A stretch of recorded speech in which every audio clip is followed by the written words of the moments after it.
much indeed, and thank you to the Center of Historic Houses for this wonderful initiative, bringing all of us together. And I'm going to share my screen. Whoops, how do I do that? See the green button, share Yep. screen. Yeah. There we are. So thank you so much. And as Mimi said, I am the Executive Director of World Monuments Fund in India. We've had a presence here for over 25 years, dealing with a wide range of things from forts and palaces to temples and Buddhist gompas. And but I have chosen at this time to talk to you about, oh gosh, how am I going to move this? Yes, about historic interiors and the challenges in India. I think there's a whole, it's a completely different narrative, because I think historic interiors tell the story. They tell the story of the erstwhile rulers and the influences of the time. They're much, in a way, much richer than just having a fortification to look at. And they reflect the many changes of power structures. And the India, as you know, was this whole slew of Maharajas or kings who ruled from their forts with all the related paraphernalia of armies and people. And in the 20th century, they made a transition, and it was a transition which was a defining one, because in a way it was a disempowerment, because outside their forts they were no longer ruling kings. They came into palaces and became beautiful men with beautiful homes. And it was a very skillful divestment of power. But as you can see, each one, whether it's Mehrangarh Fort or Stoke Palace, it's such a rich way of explaining how a building was. And there are a whole lot of unique sets of issues and a diverse range of issues. Here we have Saraswat Mahal in Tanjore, which is one of the finest and largest collections of classical Indian literature extant in India. And you know, the issue here is as much climate change, as Rob was talking about earlier. It's about looking at contemporary ways of storage, whether you could use technology. But the problem is, in most of these, the protection agencies, whether it's the Archaeological Survey of India or the state departments, there's a lack of budget, lack of care. There's so much work to be done with the building that the interiorists tend to pay a price, and very often you get a sort of distortion of the interior. And you know, it's hard to say how much of the Saraswat Mahal is the original, but one could equally say it's the overlays of centuries of culture, and that tells its own story. Or you have the much simpler ones like Padmanabhapuram Palace in South India, where the interior is so very simple. And because it's a partnership between the state and the traditional owners, it tends to work a lot better.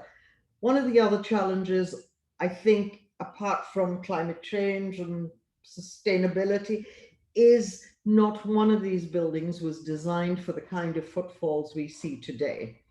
So I'm going to talk to you a little bit about two historic buildings we're working on. So to try and showcase how we deal with the restoration of the building, but the problems we face, or the challenges and opportunities that every building faces. The Osmania Women's College is a sort of early 19th century building. It's the former residency building so built very much in the classical colonial style.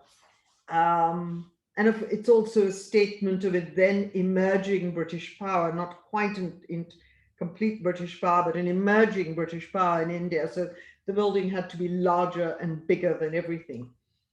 And eventually, I think it's sort of around the 1920s, they had the last British resident in the area. The building was left pretty much to its own devices until the establishment of Osmania Women's College in sort of early 1950s. Universities notoriously in India have zero maintenance budget. They always have lots of money to build new buildings. And so this enormous 60-acre campus is full of new buildings, but over time, this lovely iconic building, which is the center of the campus, collapsed, and World Monuments came into play when, in fact, the roof fell in the entire western wing, and it came right through 3 floors. Large sections of the building, by the time we came into the project in about 2014, it was so far decayed that there were whole sections which were almost rebuilt, and the Darbar Hall, which Mimi Schmidt spoke about earlier, was even more tragic because its balconies had collapsed, the woodwork had rotted, and this is just complete lack of maintenance. And we realized very early on that the only way to secure the building in the future was to establish a project management committee from the start, which is chaired by the Vice Chancellor of the university.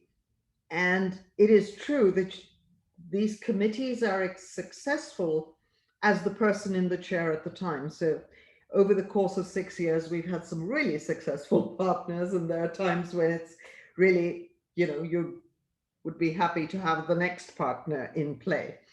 But we make sure that as you restore the building, you create events, you raise an awareness, because within the campus, you need to draw people in from outside to see what's happening, to draw collaborations, and to bring people into the building to understand what you're doing. The idea is not just to take it back to where it was, but to make it a contemporary building. And so, you know, Evening with William Dalrymple and a famous singer, Vidya Shah, that brought alive the story of the residency, because it's a wonderful story of how the British resident fell in love with an Indian noblewoman and the notoriety attached to it. So that's very charming, and it keeps the stories alive, which is what one needs to do. But how do we make it relevant today? And hence, you know, events like this, we found that the government was so impressed with the restoration that almost as soon as we'd done the facade and removed the scaffolding at the front, they had the police passing out parade. So it was interesting to see it coming into play, sometimes by design and sometimes by accident. There are virtual heritage walks, there are concerts, as you can see. I think it sort of our role here is not just to restore the building, but to bring it back to a living entity in the campus and in the city. And unless we're able to do that, you won't really be able to sustain the amount of work that's gone into it. And, you know, you have to justify how you're what its future life is. It's no longer nostalgic. It's here and now and interesting and contemporary, and there's stuff happening. Another very interesting palace we've been working on is in Lal Bagh. It's a palace in Indore. It's, as I was saying earlier, this whole strategy to entice the kings out of their forts. And this is an early 20th century classical European building. It's sort of really a fairly unpretentious building, which has been weathered very badly as it got taken over by the state and the princes left. And I think there are these efforts by government of, oh, well, let's try and at least improve the frontage of the building. So they spent a fortune putting concrete pavers, blocked all the drainage. And so when you go into starting work, when you talk to government, which you have to justify why this vast amount of money they spent actually has to be undone because the rainwater is no longer draining away from it. So sometimes, Rob was talking earlier about the importance of a conservation management plan. That is a critical document, because even when World Monuments Fund leaves, you'll be able to have a basis on which future interventions can take place. And we have a very, very robust partnership with the state government to bring back a select number of rooms now into as how they were. I mean, quite clearly would not be possible to bring the entire palace back. Some of the rooms are beyond.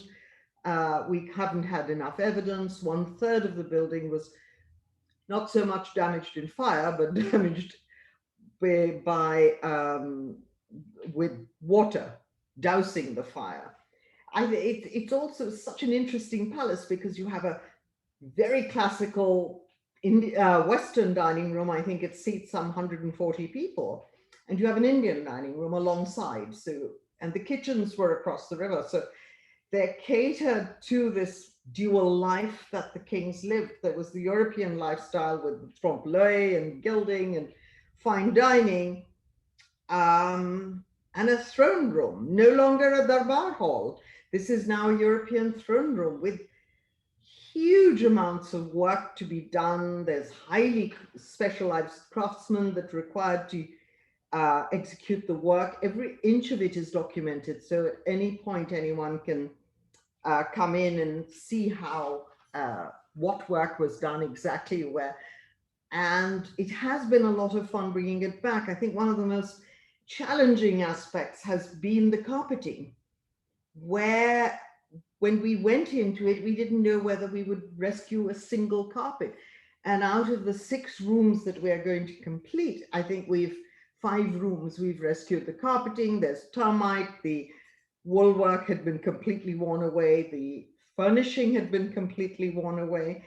And we're slowly working, and it's a terrific experiment with also bringing in multiple craft skills from around the country to do this. The success of this, quite frankly, is going to be not when we hand over the building and walk away, but when you go back 5 years and you see whether your maintenance manual strategy you have given is actually being used, because you're going to say now you need high-tech equipment, you need maintenance itself is going to be a skilled activity. The other thing that seems to is now a challenge, and this is something you'll face, every project faces its own set of challenges and opportunities, is okay, with the pandemic, there's now a money crunch. A lot of the work which was going to be funded by the state government through the Smart City program has got derailed. Funding has got derailed. So the cultural center, which was going to generate money, which would plow back into the maintenance of the historic museum, of the historic house museum, may not be there.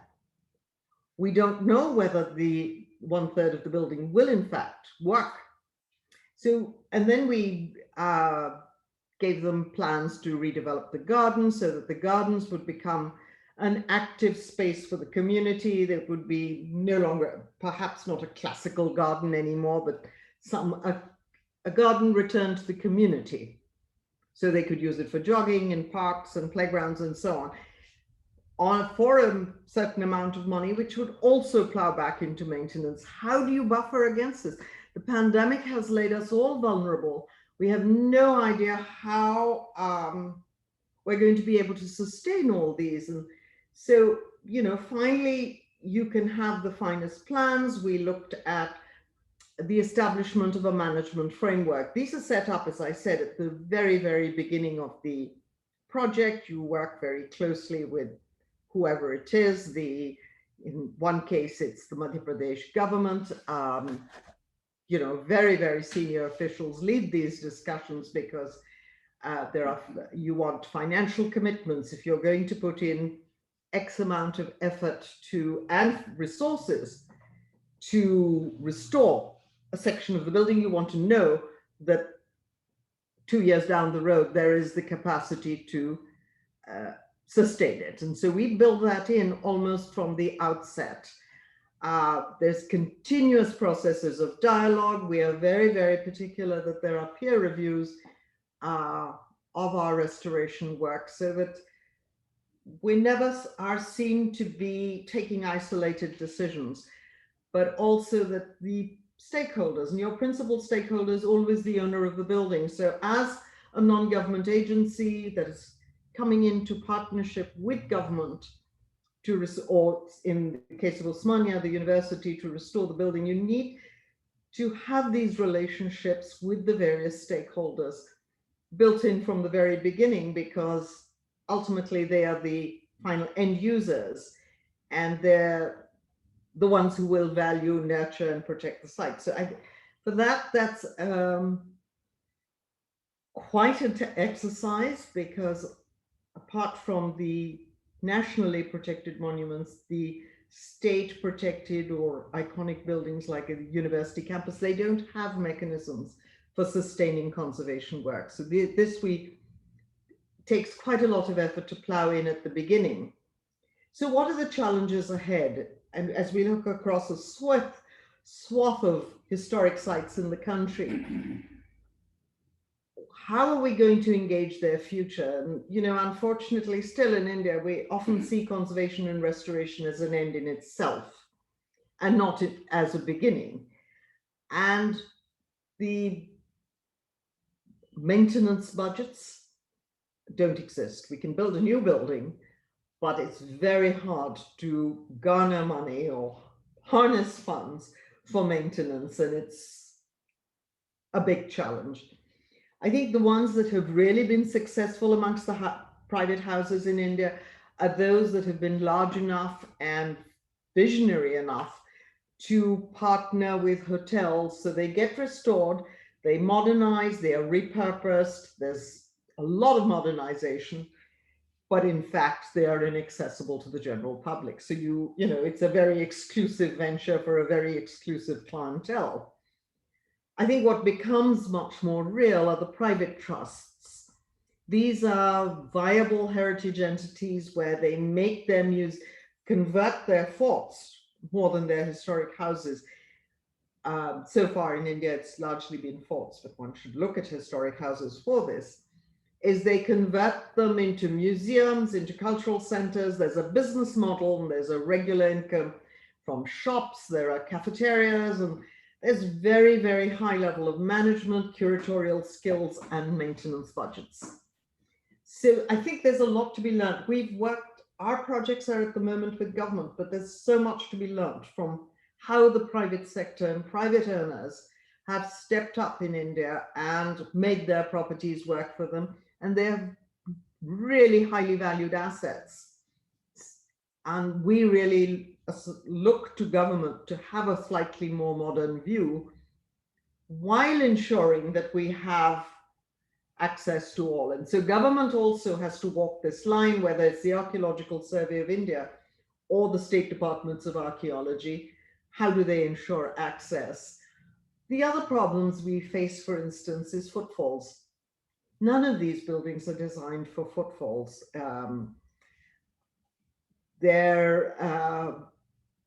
You know, you have a vastly increased number of people, which brings its own maintenance challenges. And the minute you restore a building, the footfalls increase. And so, you know, you have to build a future for that. And we also are in a constant dialogue is, where are the funds? I mean, you take even a site as large as the Taj Mahal, it has possibly the highest income of any site in India. And what they get for their maintenance is a pittance usually. It's enough, it's adequate, but rarely robust in comparison to what its entry fee is or what its gate takings are. So it's a disconnect, and one sort of continuously works, and I'm sort of a fairly strong advocate of this, is we need to look at new and viable ways government can ensure access, increase revenues through footfalls, given, you know, in the post-pandemic era. But in the pandemic time, we need to look at how we can look at much better systems that would sustain these buildings, because we are, as you can see, we've done a lot of work at the Kennesath Eliyahu Synagogue. How will this be maintained in 5 years?